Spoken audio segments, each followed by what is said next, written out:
fritura, Pascoal? Parece que é um processo de fritura que vive. Porque assim, para vazar esse tipo de informação também, parece que alguém realmente quer que essa informação chegue aqui pra gente ficar discutindo e que amplie um processo de fritura do treinador. Queria te ouvir. Esse é um ano eleitoral no Flamengo também, né? Então, Sim. quer dizer, esse ano vai vazar notícia que é um espetáculo, hein? Esse ano tem aqui aqueles vazamentos programados, né? Vaza ali no cano da cozinha, depois vai vazar no cano do banheiro, no cano da piscina, e vai dando vazamento, entendeu? É letra. O senhor Mani sabe bem o que eu estou falando, a gente que é mais antigo um pouquinho nesse negócio, é letra. O professor também sabe. O jogador sai do treino, dá uma letra. O que é letra? Ele segue e fala uma coisinha aqui, ó. Quantas vezes eu estava na beirada do campo ali, depois do treino, e o jogador fala assim... O bicho não saiu, aquele bicho que ele prometeu que ia sair semana passada, até agora ninguém viu, hein? Aí, entendeu? É letra, cara. Os caras vão dando letra. E isso vai acumulando, Pascoal, Isso. Diga, professor. Fala, olha, você me conhece. Eu não sou de falar de ninguém. Sou de mas reclamar. fulano...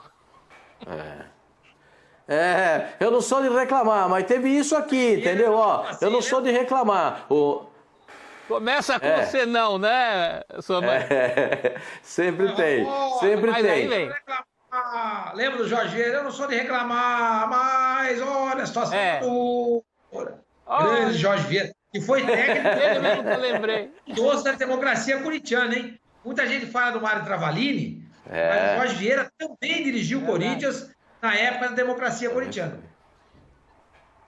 Campeão de 79 também, e 83. E o personagem sensacional, o seu Jorge Vieira, que no México, então, o nome dele sempre reverenciado pelos trabalhos que executou por lá.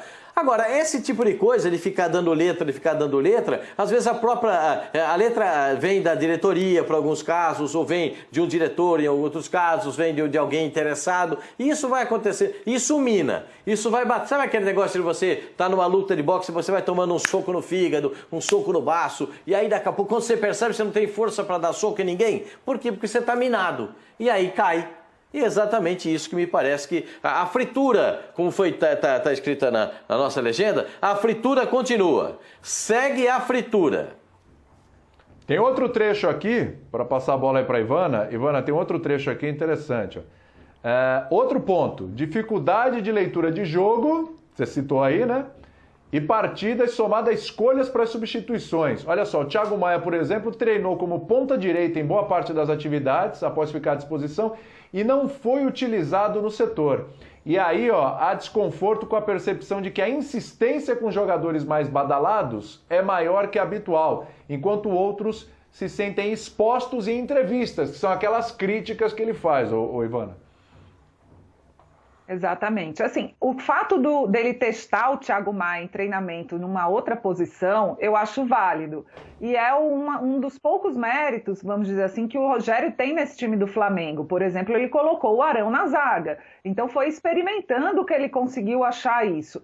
Agora, nesse caso dele testar e depois quando ele vai a campo, ele vai em outro, vamos dizer assim, na posição dele de origem, quando entra para substituir, está voltando, né, aos jogos, precisa de minutagem, eu acho importante colocar o Thiago Maia, porque é um excelente jogador, está voltando de lesão, precisa de minutos de jogo em campo, mas aí você precisa do diálogo, né, William? É exatamente o diálogo que essa matéria aponta que falta muitas vezes ao Rogério Ceni. Então, você se aproximar do jogador, você falar das suas intenções, da necessidade de você improvisar, porque o Flamengo viveu um momento que é agora recente com essas convocações que é necessário você improvisar, porque senão você tem a questão de muitos garotos. No final do outro dia, terminou com 6 garotos da base em campo, que não é o desejo do Rogério, claramente, desde que ele chegou ao Flamengo. É uma outra postura que a gente percebe também. Ele sempre valoriza os medalhões, ele logo colocou o Diego de volta ao gol, né? Então, e outros aspectos, ele sempre prevalece os jogadores mais medalhões e mais experientes. Mas é preciso conversar também. Aí você vê o João Gomes. O João Gomes é um menino da base, que hoje a gente está aqui conversando, o Pascoal colocou bem, que é fundamental que esteja nessa equipe do Flamengo. É um jogador que está se apresentando para substituir o Gerson. sabe? Tem jogado bem, tem feito boas partidas, até dar assistência, está jogando bem lá na frente, mas foi uma aposta do Rogério Ceni. Foi o Rogério Ceni que começou a usar esse jogador. Ou seja, o Rogério tem méritos também, não é só defeitos. Mas o problema é que a forma como ele lida no dia a dia e a forma como que ele fala, essas críticas em coletiva, sempre quando dá certo sou eu, quando dá errado são os jogadores. Gente, isso é mais velho do que, sabe, andar para frente. Não dá certo, você perde elenco. Isso complica, e a gente... né, Ivana? Exato, complica demais. E o Rogério, ele fica... se auto-boicotando. Existe esse processo de fritura, existe uma rejeição desde que o Rogério chegou ao Flamengo, não é unanimidade, isso é fato, mas ele mesmo se boicota. Ele mesmo se boicota, porque ele não consegue passar para os jogadores o que ele quer, essa experimentação, e também, quando chega na coletiva, fica colocando os pés pelas mãos, sabe? É um processo complicado esse do Rogério. Tem uma má vontade com ele. Mas quem frita, hein? Erros, Mas, gente, quem frita? Hein, professor? Desculpa te interromper, professor. Quem frita? Porque é o seguinte, vamos tentar analisar aqui friamente. Vamos lá. Se a diretoria não dá os reforços que ele pede, e professor, você acabou de falar, né? Vai treinar o Corinthians, tá reclamando de barriga cheia. Se a diretoria não dá os reforços que ele pediu e tudo, sob a alegação de que, tá curta a grana, tá difícil, etc. O Braz outro dia deu uma entrevista pra Flá TV dizendo que estão de olho, do meio pra frente e tal. O Flamengo tá se movimentando, olhando algumas coisas, mas se não deu naquele momento. E se a diretoria não se posiciona como o Rogério gostaria em situações de indisciplina, e como nós gostaríamos, que a gente critica a diretoria do Flamengo nesse momento, mas assim, esses movimentos são movimentos de quem quer fritar o treinador? O problema todo é que o Rogério não é visto como um rubro-negro pelos rubro-negros. A gente sabia que ele ia ter esse problema pela grande identificação com o São Paulo na hora que ele fosse para um grande clube. O segundo problema é que ele não tem o jogo de cintura, tem até mais nesse momento da vida dele, mas essa coisa do traquejo social, da política dos vizinhos e de tapinhas nas costas, sempre foi um problema para ele. Terceiro, dessa matéria que você falou aí, tem uma frase de um jogador não identificado, ou de vários jogadores, que é aquela frase que todo mundo profere contra os workaholics, né? Nada tá bom. Isso. Então, essa coisa que a Ivana falou, dele dar milho pro bode, a situação já não tá... Eu acho o seguinte, ele como técnico, ele tem direito de optar por veteranos em vez de garotos. Mas ele joga contra si, quando ele vai para uma coletiva e fala que tá todo mundo verdinho, como ele falou. Então, ele tá se queimando por coisas que ele poderia evitar. Caramba, a coisa já não tá boa pro seu lado. Tem muito rubro-negro que não te vê como rubro-negro. Você ainda dá dessa? Você ainda continua dando os murros em ponta de faca? Você continua confrontando? Né? Tem algumas coisas que não vão mudar mesmo, é o jeito de ser dele.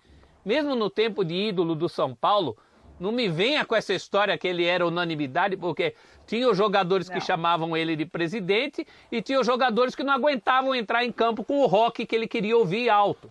Tinha. Vai dizer que não tinha ninguém unanimidade. Agora, como técnico, ele está mais exposto com essa história. Volta e meia voltam essas coisas. E nesse caso do Flamengo, não adianta dizer que não tem, porque tem. Essa perseguição com ele, uma má vontade, essa má vontade com ele precede os seus erros. Os erros dele, que existem, só acabam reforçando essa má vontade. Ele retroalimenta essa coisa contra si. Eu acho que é uma coisa que o Rogério tem que parar para pensar, inclusive para futuros trabalhos. Muito provavelmente não vai ser o Flamengo o último trabalho dele, né? Não. O Sormani, fecha essa conversa.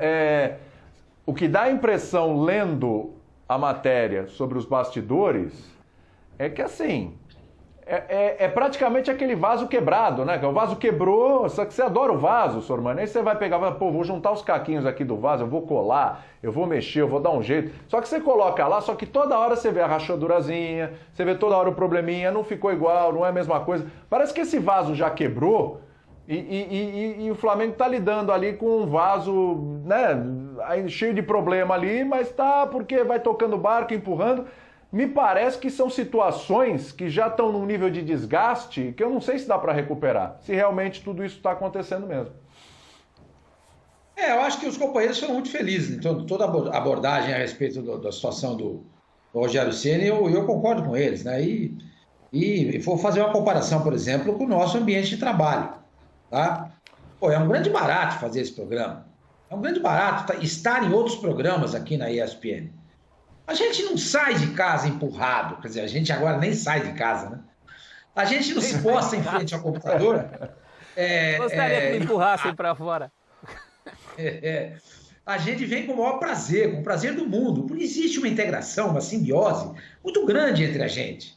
Pô, a gente se dá bem com você, William, pô, com o Celso, com a Ivana, com o Pascoal, com o Facincani, com o Pedro, com o Eduardo Menezes, ou enfim, com quem participa do nosso programa. É um grande barato. E a produção, pô, nos dá apoio. Nos dá apoio. Levanta temas que são temas do nosso agrado, que também, claro, tem que ser mais importante o agrado de quem está nos assistindo. Mas são colocados temas de uma maneira em que a gente vai saber tratá-los durante o programa e, consequentemente, o programa vai fluir. Porque existe essa simbiose. Porque existe essa interação entre nós. A gente interage. Acaba o programa, a gente está trocando figurinha pelo WhatsApp. Um zoando o outro zoando um, ou perguntando isso ou aquilo, querendo saber como é que estamos indo, se não estamos indo, pedindo reuniões com a chefia para saber se está dando tudo certo. Nós estamos interessados no trabalho. Esse é o nosso ambiente de trabalho. Nós trabalhamos aqui na ESPN, você não sabe, fã do esporte, não sei se não sabe, mas é assim que trabalhamos. A gente pensa nisso daqui praticamente o tempo todo, porque a gente curte, a gente gosta. É um grande barato. E a gente até brinca. E eles ainda pagam pra gente. Olha que delícia. O Michael Jordan dizia isso. Não fala isso, pelo amor de Deus. O Jordan dizia isso. Não fala isso, pelo amor de Deus. Segura o homem que ele tá Michael Jordan dizia isso. Eu adoro jogar basquete. Eu quero fazer o dia inteiro da minha vida jogar basquete. E os caras ainda me pagam. E me pagam bem. Né? E para nós também aqui é a mesma coisa. A gente se diverte. O que eu noto é que no Flamengo não tem isso. Porque o Rogério é um tipo de personalidade muito de si mesmada. Ele não se abre. Ele diz essa matéria do Cauê Mota, né? Acho que é Cauê ou Cauê, agora já esqueci. Isso. Do menino do Globo Esporte, que ele tem mantido o relacionamento com os auxiliares dele, se tanto. E uma pessoa lá que ele cumprimenta e diz bom dia. Não fala com ninguém. Pô, é horrível isso. É horrível isso. Não é legal.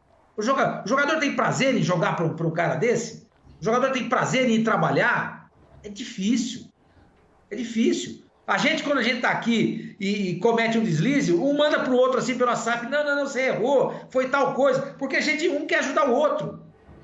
Porque esse é um time. E o futebol tem que ser um time. E o comandante principal é o cara que tem que saber agregar. Se ele não sabe agregar, fica difícil obter resultados. Fica difícil. Eu acho que tudo que o pessoal falou aí vem ao encontro também disso que eu estou dizendo. Eu acho que o Rogério tem esse grande problema dele. A personalidade dele foi como lembrou o Celso. Ele no São Paulo ele era unanimidade? Não, lógico que não era. Não era de jeito nenhum. E nem no Flamengo ele é. Não sei se na rua dele ele é unanimidade. Porque ele é assim. Ele é assim.